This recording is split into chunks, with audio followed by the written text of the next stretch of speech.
Bueno, y son al finalmente el aparato de propaganda de legitimación de la guerra económica contra su propio país. Esa guerra económica o bloqueo económico, financiero y comercial, como se le quiera llamar. David.cu nos dice, si como algunos en Miami o el propio Marco Rubio dicen que el bloqueo a Cuba no existe, ¿por qué sufrimos sus efectos? ¿Por qué siguen persiguiendo nuestras inversiones? Y nos dice que el bloque 2 de la central térmica Ernesto Guevara está paralizado, o sea, una central térmica, por efecto del bloqueo. Los suministradores han informado que debido a la ley Helms-Burton no pueden vender partes y piezas a Cuba. El otro día se presentaba el canciller cubano el informe anual de Cuba, el que va a presentar el día 28-29 de octubre en la Asamblea General de Naciones Unidas. Se espera de nuevo que la comunidad internacional de manera casi unánime condene el bloqueo y pida a Estados Unidos el cese de esta guerra económica contra el pueblo cubano. Y decía una cosa muy importante, y es que los daños este año han sido el 50% mayores que el pasado año. Por dos razones fundamentales. Primero, por el impacto en los ingresos. Ahí está, por ejemplo, todo el daño que se hace al turismo por parte con las medidas coercitivas de Estados Unidos. Y por otro lado, el gasto, el suplementario de Cuba en todas sus importaciones. Nos dice que el costo de 2 meses de bloqueo son 1.600 millones de dólares.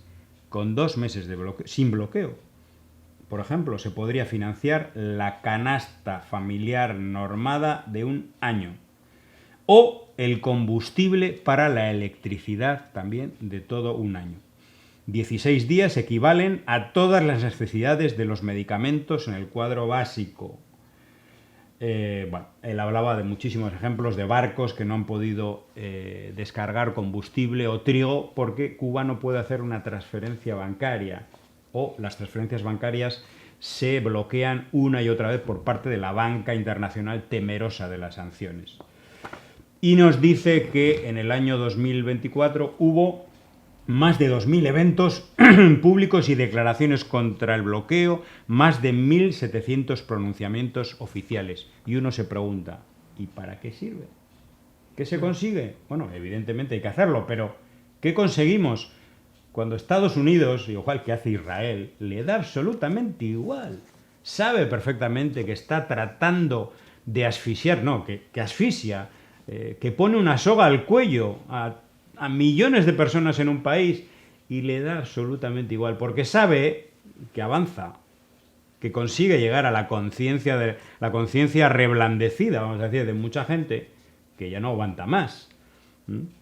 Y le da absolutamente igual, a pesar de que 187 gobiernos del mundo de todo signo le digan todos los años en Naciones Unidas, como le van a decir ahora. Si no son 187, serán 186 o 188, me da igual, pero son prácticamente todos los gobiernos del mundo y le dicen a Estados Unidos, por favor, ya es hora, olviden a Cuba, dejen vivir, no dejen ya esta asfixia.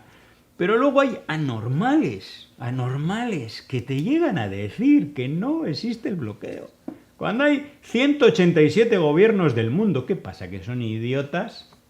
Cuando son aliados incluso de Estados Unidos, ¿qué ganan ellos con decir la evidencia, ¿no? Que hay una política de asfixia que daña a toda la economía, que destruye todos los ingresos y que al final eso llega a los bajos salarios, a las bajas pensiones, a que no haya alimentos, a que no haya medicamentos, etcétera, etcétera, que no se puedan construir suficientes viviendas, a que no se puedan reparar los viales, etcétera, etcétera, etcétera, etcétera. Exacto. Es curioso porque, bueno, ya vemos que aparecen personas que tienen la mente colonizada, la exponen sin pudor, personas que odian al pueblo de Cuba, odian al pueblo de Cuba porque la mayoría del pueblo defiende la revolución, lucha por hacer avanzar en medio de una guerra impuesta ilegalmente por la mayor potencia imperialista de la historia. Pues hay gente que dice, no existe bloqueo, pero recordemos que en la primera administración de Donald Trump, el Marco Rubio, actual secretario de Estado, confesó, dijo y publicitó que él fue el responsable de las 243 medidas adicionales a el bloqueo. O sea, él fue, y dice que eso lo discutieron, no, lo hablaron en la Casa Blanca, en esa primera administración de Trump. Esas 243 medidas adicionales encima ya de la política de bloqueo económico, financiero y comercial se mantienen vigentes. Están vigentes. Ya han añadido más. Sí, más. Remesas, bueno, exactamente, un montón de cosas, ¿no? exactamente. Y entonces se añade eso, a eso se le añade el colocar a Cuba en la lista espuria de países que supuestamente patrocinan el terrorismo. Eso no lo hablan, no lo dicen, no lo menciona esta gente. No hay bloqueo, pero mire qué entramado. Encima, ahora hemos visto con, estupefacto, ¿no? Nos quedamos cuando se le impide competir a una delegación deportiva de Cuba en Puerto Rico. Tampoco hay bloqueo. No le dan visa. No le dan visa.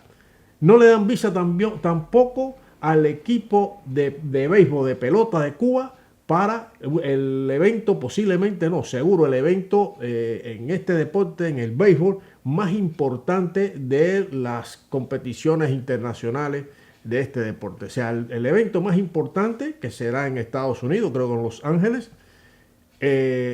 no puede participar el equipo de Cuba porque Estados Unidos no le da la visa. Para que después digan que no hay acciones de bloqueo, que no existe. Caramba, hay que ser un poco decente, hay que tener algo de dignidad.